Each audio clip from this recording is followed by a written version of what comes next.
Welcome to the GovComms podcast, bringing you the latest insights and innovations from experts and thought leaders around the globe in government communication. Now, here is your host, David Pembroke. Hello, ladies and gentlemen, and welcome to GovComms, the podcast that examines the practice of content communication in government and the public sector. My name's David Pembroke, and thank you for joining me once again. Today, a podcast with a difference. A couple of weeks ago, we discussed with you the potential for us to start to look at the way that we do this podcast slightly differently to the way that we have done it in the past. Traditionally, it's been an interview show, and we will be doing many, many more interviews into the future. But we foreshadowed that perhaps occasionally what we might do is take a deeper dive into different areas of interest that we have some expertise in that we hope may be of value to you, the audience. So, given that media relations and pitching to the media still remains a very important part of content communication, we decided that that's what we would do today, that we would take a dive into the art of pitching to the media. So, you get more returns for the efforts that you put in place. It's something that I know a fair bit about, having been a journalist for 10 years plus, and probably spent the better part of 15 to 20 years post that, having pitched stories to the media. So what I'm going to do over the next 20 to 25 minutes or so is to take you through some of the things that I think are critically important for you to understand and to maybe even consider as you go about shaping up those approaches to the media. So probably the best way to get started, or the first thing that you need to do, is to understand why. Why do you want to be in the media? What's the purpose of getting your story out there and in front of a particular media, whether it's a niche media or whether it's mainstream media? But why do you want your story to be out there, and what is it that you are trying to achieve, and where does it fit into your overall communication plan? What are those benefits? Because the media is often a great place to have your story, but it's not without risks, because when you pitch to the media, you are presenting from your point of view a story that you may believe is of reasonable interest to the media, but ultimately it will be up to them to decide whether or not the story that you're pitching is a story that they're interested in. But increasingly, and probably most importantly, is that they may have a different view on which parts of your story are interesting or perhaps not so interesting. So you don't control what the media writes now or broadcasts. Now, I know that for some people, they get frustrated by that, but that's the fundamental engagement that you need to understand, is that you don't own the media. You don't own their responses. If you want to try to control your message as best as you can, publish it on your own channels or buy some advertising, because that will guarantee you the absolute best way to get your version of the story out there.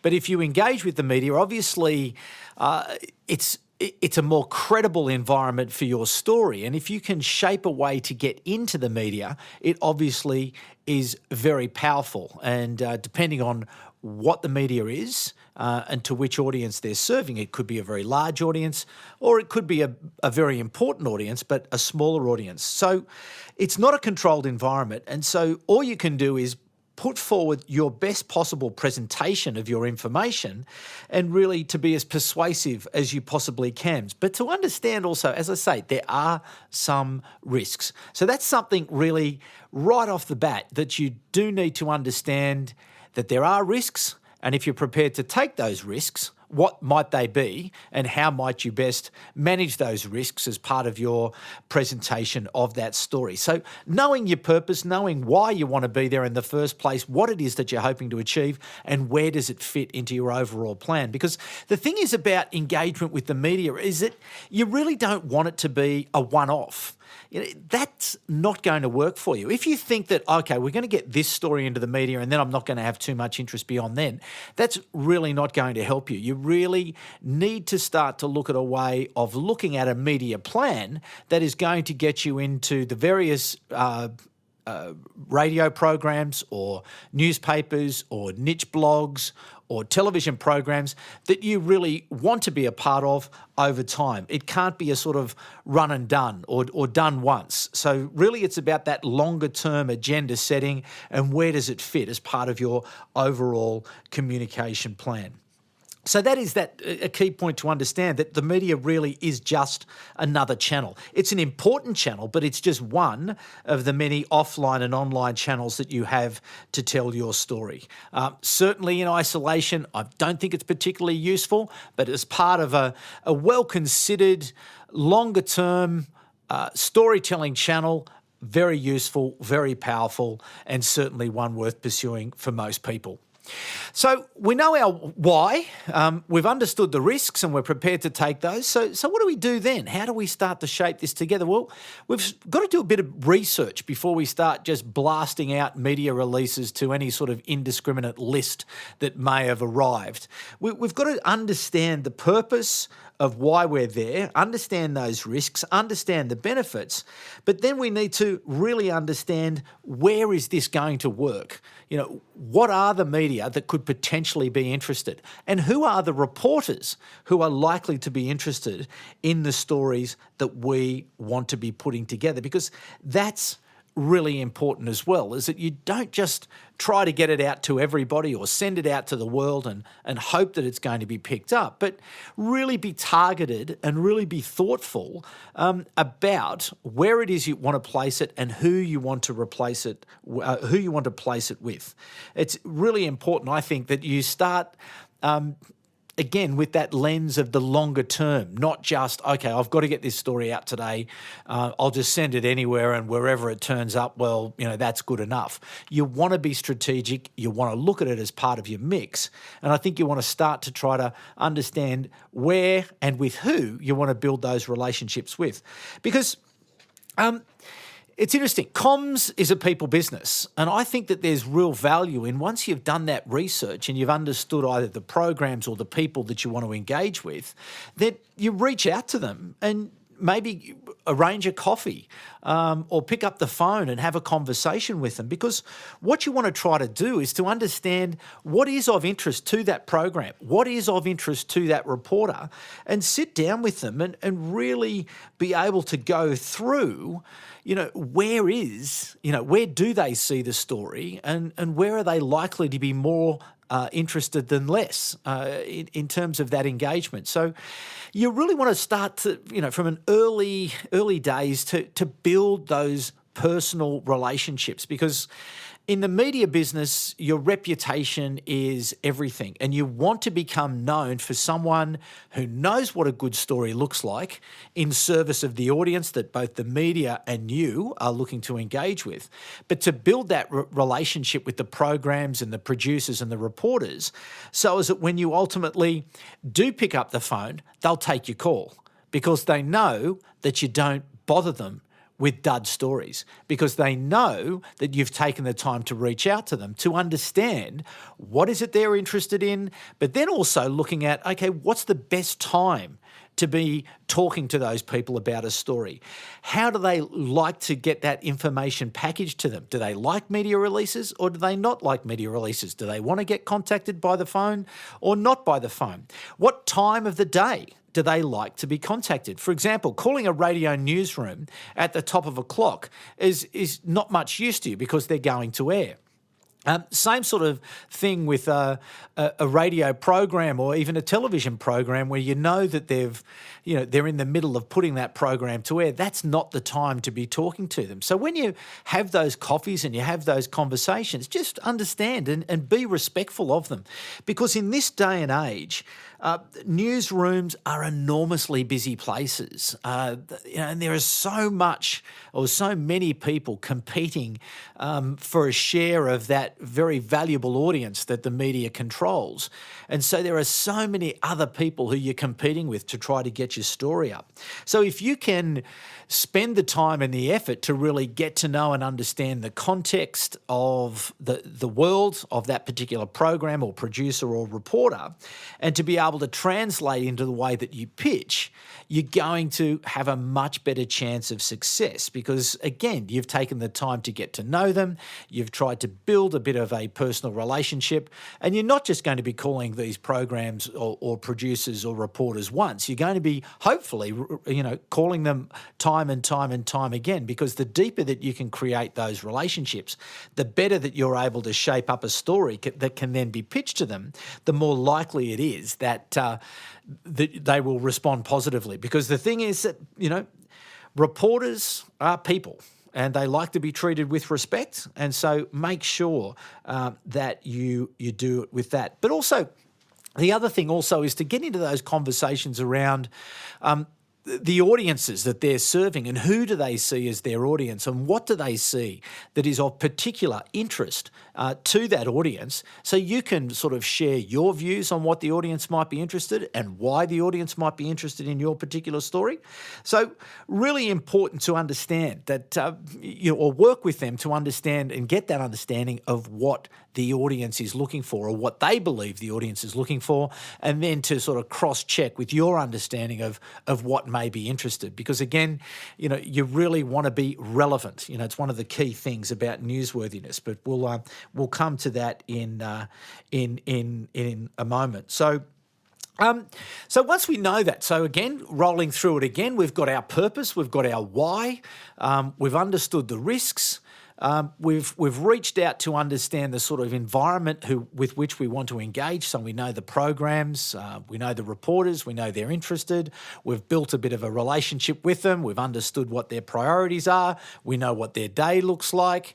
So we're in that sort of shape. So then we sort of think to ourselves, okay, well then how are we going to start to, build those relationships over time? And obviously the media release is a tool that has been much used by many people over the years to try to get their story into a particular newsroom. But again, as I said before, newsrooms are extremely busy places. So you are competing with everybody else and all sorts of news and information that's floating out there at the moment. So, there is a challenge to get people's attention. There is a challenge to stand out. So if we are going to use the media release, how in fact are we going to craft a story in such a way that it's going to get people's attention? Well, the first thing about the media release and an effective media release is got to be the headline. It's got to be punchy, it's got to be catchy, and it's got to get to the heart of the matter. Because what the headline does, and in this increasingly sort of social world where people are picking up information and they're scrolling down, you've got to stop them. And that's what the headline is about doing. It's about being catchy enough to be able to know what that reporter or that producer is looking for and to be able to stop them in their tracks, to be able to then get them into the opening paragraph, which is the next challenge. Because in the opening paragraph, essentially you have to have all of the important information of your story and of your pitch in a summary form in that opening paragraph. Again, busy people, you've got to give it to them. You've got to hit them between the eyes as quickly as possible. So try to get all of your best possible information up the top as soon as you possibly can. And that will then hopefully get you the consideration that you need in order for your story to be successfully placed on a program, in a newspaper, on a blog, or wherever it is that you are seeking for it to be. So that opening paragraph needs to be really punchy and really to the point. But from there, obviously, the information then cascades. The body should then be filled with facts, short, sharp sentences and quotes from the relevant people that you might have involved in your particular story that it is that you're putting putting that forward. And the thing about quotes is, try to make them human. One of my pet hates is when you read quotes and it sounds like it's a robot. It sounds like someone from Lost in Space. What you want to do is imagine what someone would say and then turn that into the quote, using the vernacular, using the language that they would, so it sounds like what that person would say. Dull releases will go nowhere. So you've got to have, punchy headline, really captivating opening paragraph, and then value as best as you possibly can through the body. One thought, one sentence, nice punchy quotes, and then finish off with a good end. I tend to like, try to, in the old days it was one page. In this, in this digital day and age, certainly it's less of an issue, but you don't want to go on with War and Peace. You'll want to try to summarise it as best as you possibly can and get it in front of that for consideration by the producer or the reporter as soon as you possibly can. I tend to like, even before you go to the trouble of thinking about a media release, again, if you've built those relationships with the reporters, ring them up and say, hey, listen, I'm thinking of this. I'm thinking that this might be a reasonable angle and this might be the way that we could go about it. And did you know that, for example, this report's coming out and I can make this particular spokesperson available to you? Is that something that you'd be interested in? Is that something that we should be trying to get out there? And you'll build sources and you'll build connections. And some people say, look, not today because, a massively important big event has now captivated the whole nation's attention. It could be a major tragedy, or it could be something large, that is just basically sucking up all of the resources as people go to the bigger story. So that day might not be the right day to pitch that story, and you understand, okay, well, this, let's not do it today, let's do it another day. But also that just understanding what it is it right? Where should that focus be? And your reporter colleagues, if you've built that relationship with them and if they, know and like and trust you, they're likely to say, look, I don't think that's going to be strong enough. We're certainly not going to be interested in it. And then get into a conversation. Well, if it's not you, who else might be interested? And they could, push you onto somebody else, maybe onto another program or somewhere else. So again, it's a people business. So build those relationships. It goes to the core of everything. If you have those trusted relationships with people, they will treat you with respect and you will treat them with respect. And over time, you will get a great result because, again, relationships with the media should be seen as a long-term engagement because I can bet money that there are going to be occasions when reporters write things that you and your bosses are not going to like. That is a given. That is going to happen. And there's not much you can do about it, really, apart from having a trusted relationship where you might be able to ring up and say, well, listen, I'm not sure you're quite treated us fairly on that because you left out that particular piece of information and that particular piece of information, and I don't think you did, in all fairness, I don't think you did the right thing. So in that case, you may get, another story which is more favourable to your angle following on.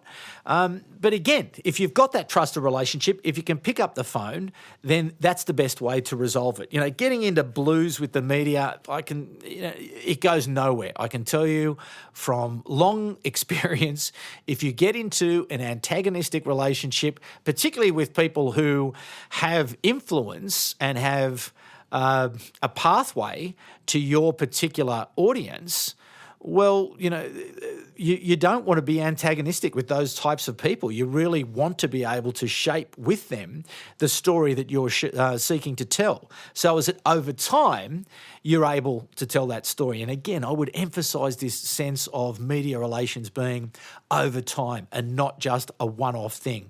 A relationship with a person over time to build engagement with an audience, build your reputation so as that you're known to be someone who is thoughtful, who knows what's going on in the industry, and can be very useful and helpful to the reporters, because often you've got access to information that they're looking for. So if you can, again, share some of that information with them when you're involved in these engagements, whether they're social engagements or whether they're work engagements, and again, to be able to build that trusted relationship, that's going to have an enormous, or going to help you to build an enormous amount of success. So in terms of news, well, what makes news? Well, by definition, news should be new, and it must be interesting to the audience that you're seeking to engage with. That might be a general audience if you're targeting a broad market of wider spread interest, or it could be narrow and specific. I sort of come from the school that says that really what's happening now is that the world's getting narrower.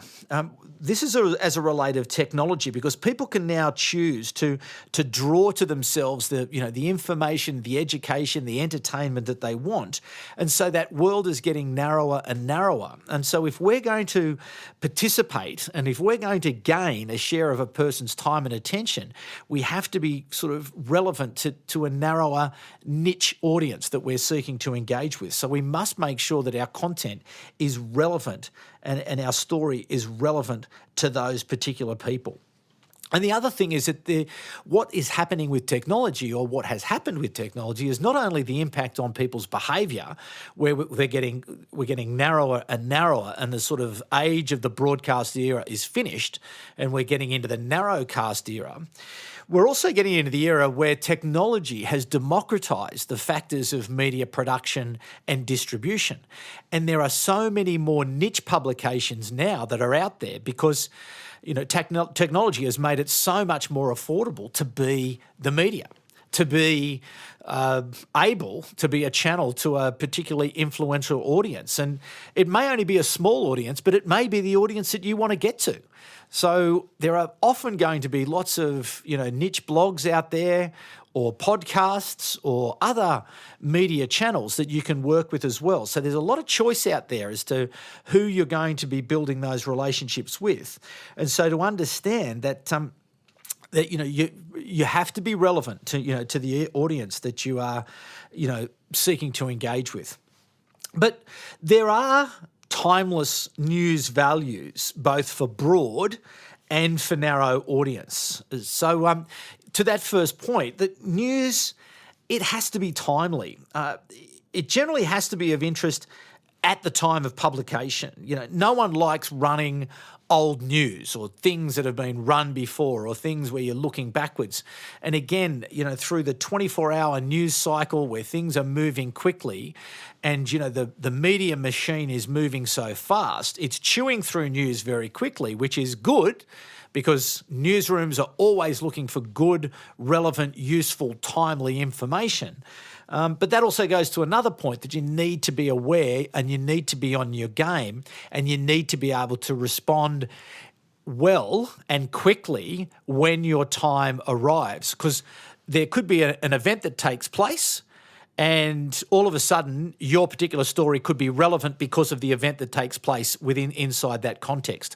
You'll see it, for example, with the universities. They're massively competitive, and what they do is that as soon as that there is say it's an earthquake in Indonesia, well, all of a sudden, all of the universities with experts in earthquake, in seismologists who know about things in Indonesia, they'll be pitching their people as quickly as they can to try to take advantage of the fact that this earthquake is going to blow, and they've got those people there.